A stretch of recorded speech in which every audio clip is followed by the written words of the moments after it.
channel. Y'all, we are doing an episode of Daily Squeeze, okay? I have knocked out all the reviews for the week. Growing Up Hip Hop, Life After Lockup, The Bell Collective, Love and Marriage Huntsville, and Real Housewives of Atlanta. We have knocked those out, so definitely go check those because they're posted. So if you haven't seen those reviews, definitely go check those out. But that's not what we're talking about today. We are going to do an episode of Daily Squeeze and get into the nitty gritty of Miss Wendy Williams' biopic and documentary. And then I guess it's a good thing I waited on doing this, little two-piece on the Lifetime series. Lifetime, movie, because apparently Method Man's wife did not like what Miss Wendy Williams had to say about him having her legs to the moon. So we're definitely going to talk about that after we discuss, her little Lifetime special that she did. But before we get into everything, you guys, if this is your first time stopping by, make sure you were hitting that subscribe button so you become a member of the crew, the Juice Box crew to be exact. And make sure you're hitting that like button as well. Just let your girl know that you stopped by, okay? Show a little bit of love by hitting that like button. It is free 99, okay? Won't kill you. But let's go ahead and get into everything because the movie was long, the documentary was long. Well, not long, but it's a whole bunch to discuss about it and everything. So let's go ahead and break it down. So let's start with the biopic. So in the biopic, obviously, we start with Wendy's childhood. Wendy talks about often how she was, kind of a bigger child, and her parents were always trying to find a way for her to lose weight. Now, watching Wendy discuss this on not only her documentary, but on the biopic, watching them put that in there, was a sore spot for me because I experienced Wendy's childhood in that same similarity. Not as intense where I was getting weighed every day, but I did have a mother who constantly was talking about my weight. And when you're a kid and the person that is supposed to be there to encourage you to love yourself and they're not there to do that, it's a little heartbreaking. But then when you get older, at least in my case, when you're older and you can have conversations with your parents and understand what they're going through in life. In my situation, at least, my mom couldn't teach me how to love myself because she didn't know how to love herself.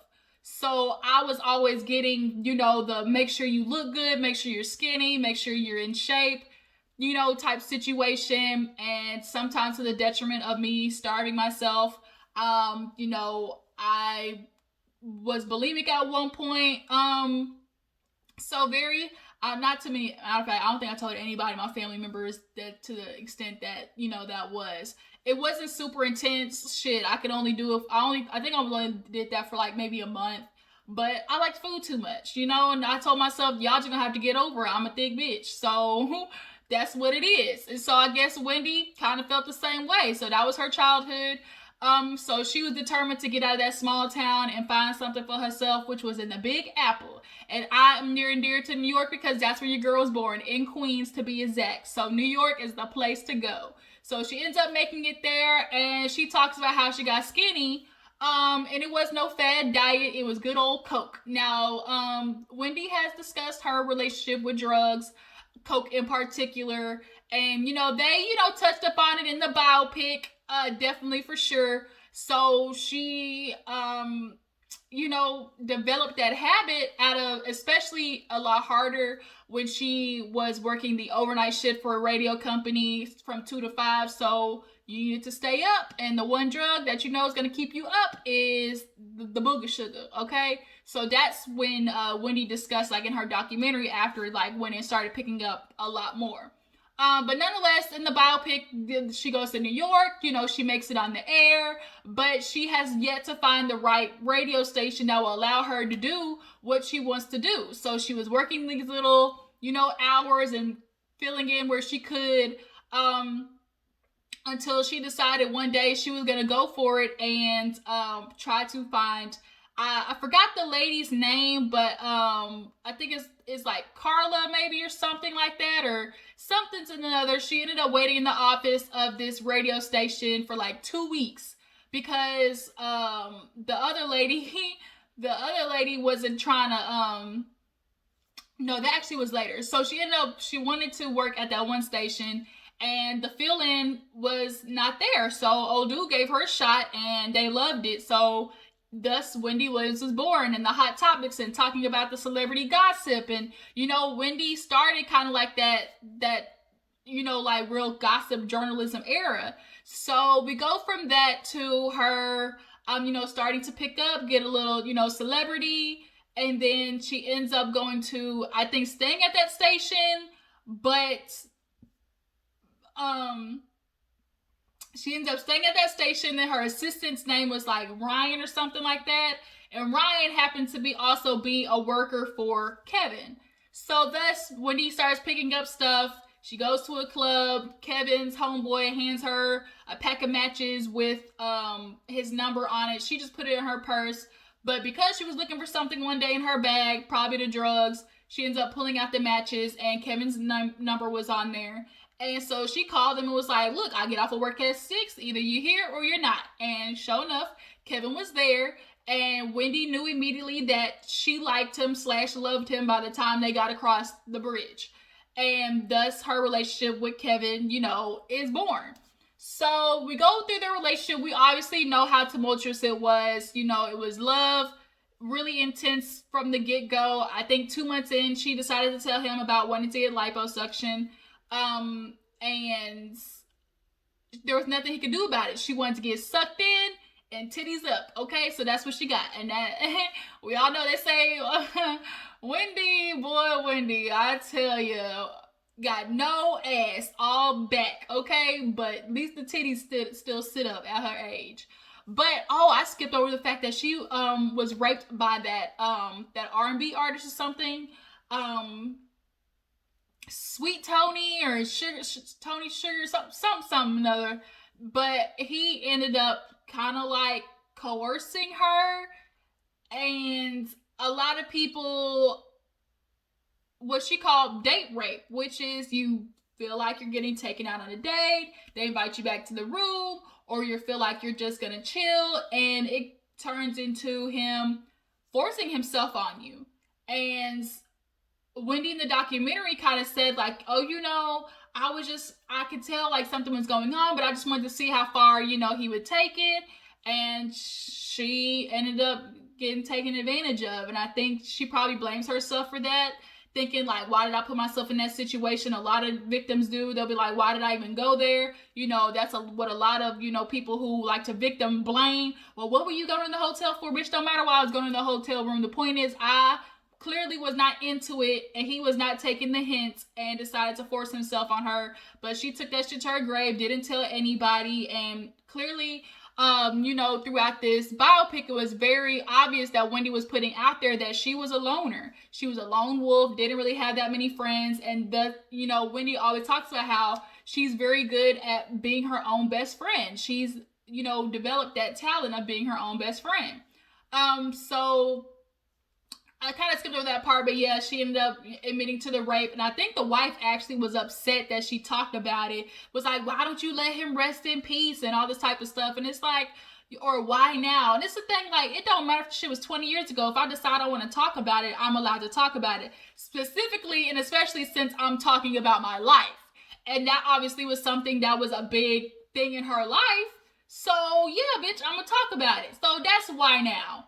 I'm sorry you didn't know your husband was a rapist, but we go from that to, like I said, Kevin, meeting her, and then she's getting her liposuction and her big old titties done, and Kevin's basically doing everything for Wendy's career at that point. He's managing her, she's taking off, and, they ended up getting, before Kevin, there was Mr. Eric B, y'all. Mr. Eric B, in combination with Rakim, hooked up with Wendy, and they were in a relationship for a little bit, but turns out Mr. Eric B was an ain't shit nigga. So they were together, and he ran her credit score up and took advantage of her and her niceness when she gave him the car.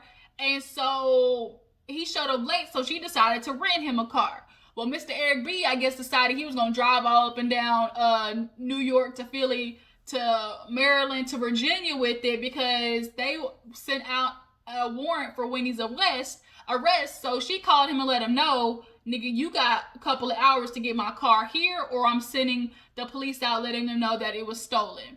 and he showed up, threw the keys at her, and I guess the rest is history. She said I was never, involved with him after that, but he showed to F my credit up. And that's the problem, you females. Like, I remember growing up, and girls would be at school and letting niggas drive their car around while they in school. I'm like, oh no. Oh no, no, no, no, no. Like, that's what we're not gonna do.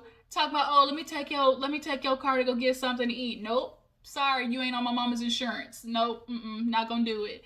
But she couldn't leave without, unfortunately, dealing with something that we all didn't know, which was a pregnancy by Eric B. And she went and got it handled, taken care of. She had an abortion.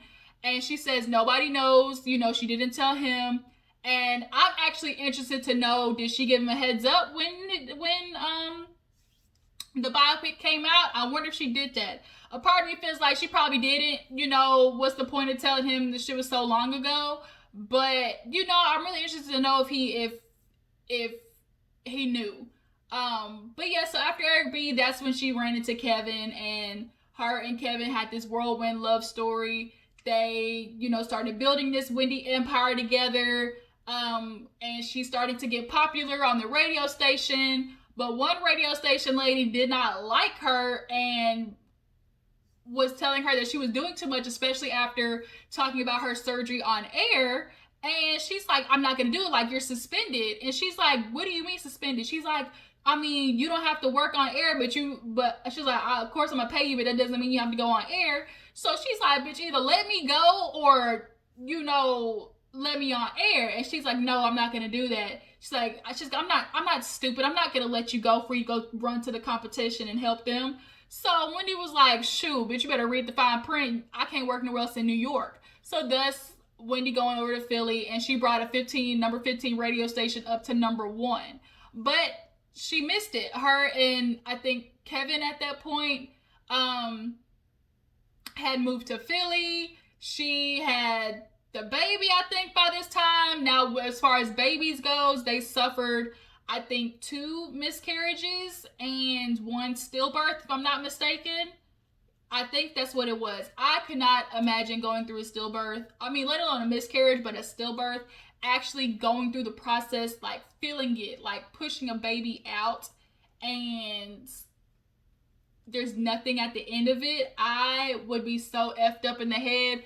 And she started drinking heavily, and then dealing with his, affairs at that, because she said, while she was rocking the baby one night, she heard him talking on the phone, and it was a girl asking for money. So she's like, bitch, who is this? And he's like, man, it's just somebody, she just wanted some money. We hadn't had sex in a year. And she's like, mind you be, I was on bed rest holding your baby and getting fat and, ugly for your child. So she ends up taking him back. And it was really unfortunate watching Wendy, somebody who you feel like is super duper strong. A lot of times these women who are in successful positions and super duper strong and a boss in real life, like they take their men back. They are very insecure when it comes to relationships, oddly enough. And for her, I think Wendy never really had a full comfortability in herself in the beginning. Because taking a man back multiple times the way she did, I just couldn't imagine doing that. I really couldn't. I would lose my mind. So she ends up wiggling her way back to New York after being in Philly. She missed it. She wanted to get back to New York, and so she did. So she ends up building, the hot topics and everything out in New York. And they had a little Charlemagne on there, but boy, y'all could have found a better Charlemagne than that. So now this is where the Sharina chick, ain't that her name? Sharina, I think that's her name. Yeah, Sharina Hudson, that's what it is. So that's where, that bitch starts coming in. So Wendy is dealing with Kevin trying to control her career. He's getting calls and she's thinking it's the Sharina bitch, but no, it's TV networks trying to reach her.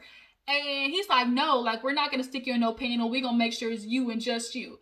I can appreciate the dedication that Kevin had to Wendy, but none of that dedication means shit if you still effing up on the side. It really doesn't. you don't just get to earn, cheating ability because you feel like you did right by me and as far as my business life goes. So he was with Wendy basically, through the week, but on the weekends he was effing around with Sharina. So they end up getting the show. Wendy's taking off, and she's like, you know what? I was so focused on, Wendy that I was losing sight of the goddamn balls, outside of my life. And that was Kevin. So she ends up talking to Ryan one day and was like, where is he? He's not in LA, is he? And he's like, no, he in Miami with Nikki. Who the hell is Nikki? He's like, well, her name is Sharina. I love how Wendy didn't give a damn about putting that girl's name in this movie. I'm sure there was some type of, was there a lawsuit? Was there a some type of document signed? Was there anything? Because typically when you put people's names in movies, like without their permission, it's a lawsuit. So the fact that she has her name in there is making me feel like Kevin agreed to it or something. But Sharina Hudson, girl, oh Lord, I feel bad for you because now you go down one of the top hoes in the century. Like, there's some very famous hoes, and I think you might be one of them. Now because of Wendy, for sure. But nonetheless, she ends up getting, filled in on the information that Sharina Hudson is living in a nice, fat house. And Wendy knows the house, though. So she goes over there, decides she's going to glue that mailbox shut, which is pretty creative. I've never heard of that one before. And she spray painted on the garage, Wendy and Kevin forever. In bright red spray paint at that. So after that, he comes back mad. You coulda went to jail. And she's like, I've been putting up with your shit for this long, Kevin. Really? That's how you do me? And he has this way of just sucking her back in. And Wendy said, I had a bigger plan in my head. Like, she was playing chess, not checkers. So to her, it was more important to have a piece of Kevin than none of him at all. And for the sake of her son as well, she's like, you know what? I took him back. My son had only 2 years left. And basically, that's what it was. But she wasn't just being no dumb bitch, though. She was in the process, trying to get her ducks in a row. While Kevin decided he was going to go out there and stick his dang-a-lang over there in Miss Sharina Hudson. And what was even more messed up was to find out, like, he bought that bitch, like, an apartment literally, like, 10 minutes from Wendy. Like, bruh, like, right around the corner? Like, damn, that's kind of foul. But the movie goes on. I'm trying to figure out if I missed anything. She ends up finally going to rehab in the movie.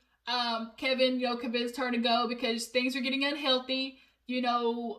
She kind of found out all those miscarriages and stuff was because she had a weak, like, uterine wall, so she was on bed rest. But obviously having a miscarriage and a cheating husband and all that type of stuff led her to go back to the wine. And I know she was snorting a little bit more. Even though she said she quit, I'm sure she reverted right back to it. So Kevin convinced her to go to rehab, especially after she fell out. We all know the infamous, Lady Liberty fallout scene. So she ends up going, and she's getting monitored the whole time. I guess Kevin hired these, like, security guards or, like, mentors, whatever, to watch her the whole time and ship her and transfer her from, the set to the rehab center. So she ends up actually in the first rehab center, and she has no phone, no connection to nothing. But somehow she convinced one of the staff members to sneak her in, like, some blogs and a cell phone. And that's when she found out that girl was pregnant, okay? Through Daily 6 mail. Is it called Daily 6? Daily News? Daily News and Page 6. I was like, that don't sound right. Daily News and Page 6. So I just couldn't imagine, like, Wendy, yeah, you made the decision to put up with the stuff, but there's still heartache, even though you're in the situation that you're in. there's just some heartache when you're like, damn, he really is doing me like that. So he ends up, when she makes it back after she tells him, let me out of this bitch, I'm done, I'm not doing this, I'm not letting my show fall apart. She ends up going back, running to the set, and is having everything set up for Kevin's name to be taken off everything, because he was the executive producer. He was wrapped in a whole bunch, a lot of stuff. So she's having, the divorce lawyer, the TV, executives, the producers, and everybody, around to try and help her get out of the situation that she's in. So she's back at the rehab center, and Kevin comes in with the little security guards, and she's like, I don't want to talk to you. I don't want to talk to you. Really, Kevin, that's what you're going to do? He's like, man, this will be good for your recovery. No, it ain't, nigga. He the one that got me in here mentally, emotionally, and physically stressed out. It's that nigga right there that's the reason I'm in here. And finally, she decides to let him talk, and she's like, what are you here for, Kevin? What, to tell me that she's pregnant? To tell me that she's going to have your baby?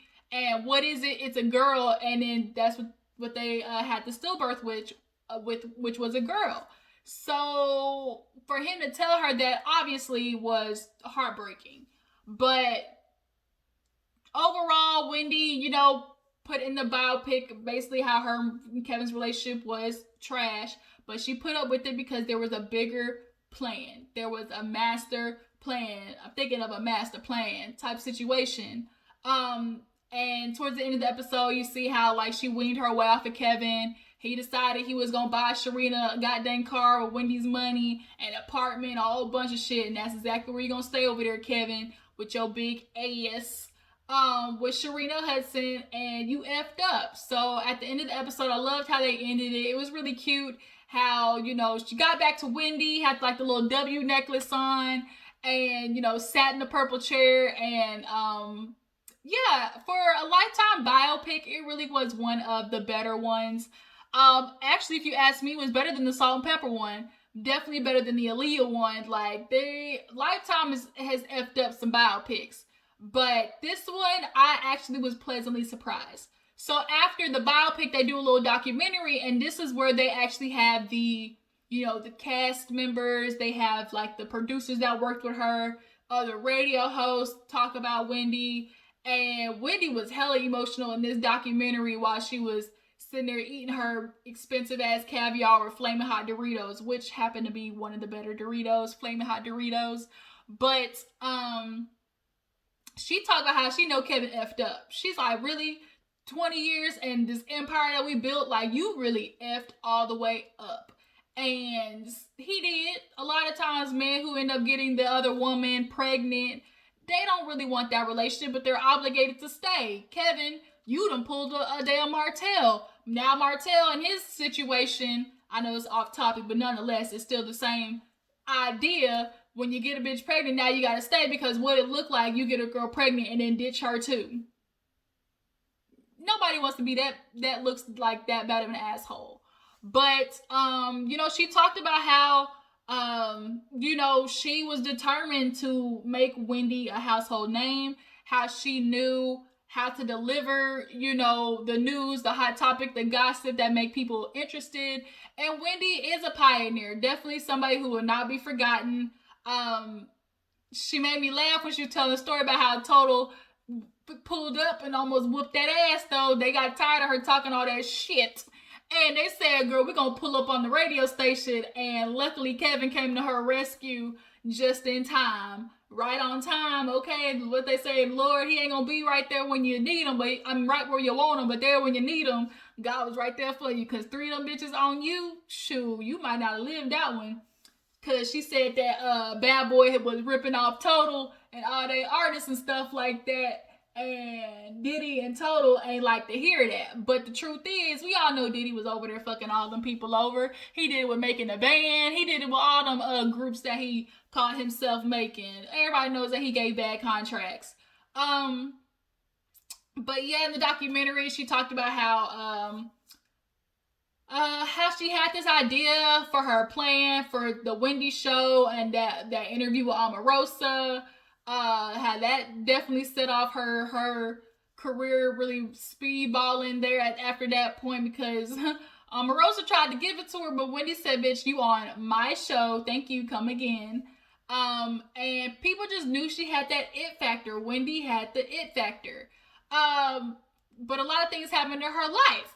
So one of the things that happened in her life was obviously getting pregnant by Eric B, getting raped by that artist, and from the documentary, let's talk about what else happened in her life, because she did an interview and snitched on the news that her and Method Man had a one night stand. So apparently her and Method Man were at the club. We're gonna move on from the biopic and documentary to the news, okay?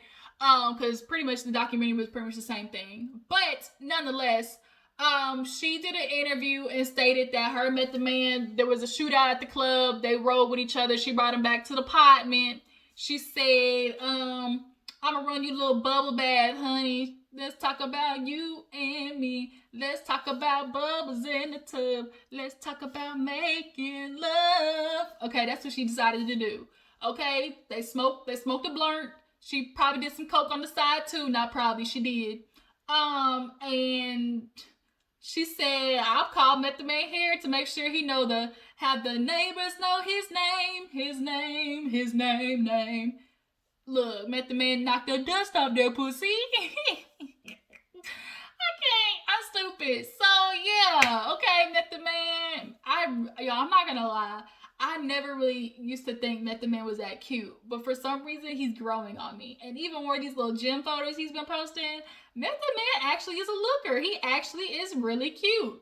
But now that she let the whole world know that she hopped on the dick and did a full split on Method Man's ass, the wife is not obviously too thrilled about hearing that. So she decided to take to Instagram and basically call Wendy out like, you're sad, you're miserable, you constantly been talking about my family, everybody's been putting up with you, but I'm not doing it anymore. I still haven't got an apology from when you revealed about my cancer, and I didn't even have a chance to tell my family about it. And she's like, you really have some nerve to always be talking about other people's lives and their drug habits, and we all know who really has the issues. She's like, bitch, my marriage over here is solid. Unlike you and your relationship, she's like, you're just nothing but, miserable and always looking for drama, like a whole bunch of stuff. So the thing I want to know is, do y'all feel like it was smart for her to say something? I personally feel like she should have did what Method Man did and keep it hush. Zip it. For what? It would have blew by a lot quicker had you not said shit. Had you just kept it quiet and kept it pushing, something else would have hit the headlines and made that shit like last week's news.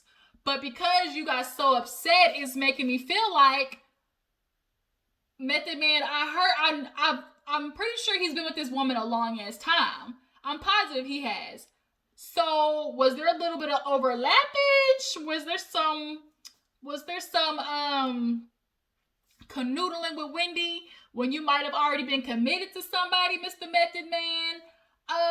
But it's like at this point, like this shit happened, 20, 30, years ago. So why are you so mad? Like, it could have been something that you just let roll off your back. If your marriage is good and everything's solid, you could have let that shit roll off your back. But she was so pressed, like panini pressed.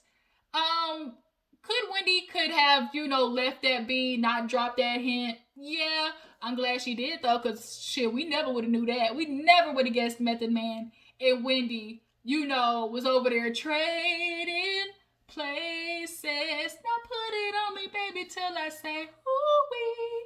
And tell me to shut up before the neighbors hear me. Shoot, I ain't saying nobody should have. These rich ass white folk neighbors gonna know my name. What she call him? Method. Come on, Method. But yeah, I kind of feel like, was this something that was necessary for Wendy to drop? No, but I'm sure as hell glad she did. But Wendy, girl, we got to talk about something.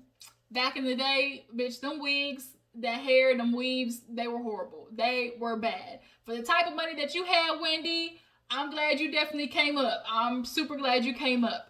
But from the get-go, I was a little concerned about you, girl, because a couple of those pictures you was looking like you was lost in the jungle for a couple of days. Like, I just couldn't. But yeah, so obviously with that whole Method Man situation, I don't know if she's gonna clap back at the wife or if she's just gonna let it be. But at this point, after the documentary, you guys tell me how you feel about it. Y'all feel like it was y'all feel like it was good? Y'all feel like you got what you needed out of the story? Do you feel like the Method Man's wife should have kept it hush hush? Or do you feel like she had a right to clap back and, you know, check her? What do you think is next for Wendy, Kevin, and Miss Sharina Hudson? Like she said, bitch, you got out of my car with that paid for with my money and the house that I pay for. Sharina, girl, you gotta have a hard time in the future. Ain't nobody gonna work with your trickery ass. Nobody's gonna want to work with you. And Kevin, here it is. You had this whole full-on relationship. Like, you foul, nigga. You real foul. But yeah, I mean, that pretty much was everything, you guys. The biopic was really good. I enjoyed it. The actors were actually really good, surprisingly. The girl that had the accent on point, she said, Kevin, you will lose me, okay? You will lose me. Boy, I tell you, that little New Jersey accent was something else. But yeah, I actually really enjoyed it, Wendy. I'm super proud of you. And I think this is what happens when you actually don't wait till the person passes away to do the biopic, actually do it while they're alive. So that definitely was a bonus for sure. But you guys, yeah, drop down in the comments, tell me how you feel about the biopic. Tell me how you feel about Wendy dropping the tea that her Method Man, you know, bump coochies. He got deep in them guts. He hit it from the bike. He threw them legs to the moon. He, you know, let Wendy know what he working with. What is he working with, though, Wendy? What's the tea? Is he working with a monster? I kind of feel like he do. It'd be so disappointing for a man that look like Method Man, that is built like Method Man, and you look down, pull down the pants, and he working with an earthworm. Bitch, I'm expecting a Pringles can. And if I look down and see a Vienna sausage, I'm done. I couldn't. But, I feel like Wendy might be dropping some more teas just because she can. And she's definitely at a mode in her life where she's hit the fuck it stage. Where it's like, hell, I'm this old. I'm at the point in my life where can't nothing touch me. Can't nothing bother me any more than what I've already had to deal with Kevin. Like, I'm at the fuck it stage. And I like people when they get to that stage because that means they got no remorse and no empathy or sympathy for anybody coming after them. And that's when the most entertaining shit happens. But yeah, you guys, that's kind of been everything today. Tomorrow we have the finale of Salt Lake City and Married at First Sight. And I think that's it, actually. Because the Real Housewives of Orange County reunion's over. So yeah, we're going to catch up on those. But I really appreciate you guys for tuning in. Make sure before you go, you hit that like button, okay? Hit that like button, subscribe to my channel, and I will catch all you guys later. Deuces.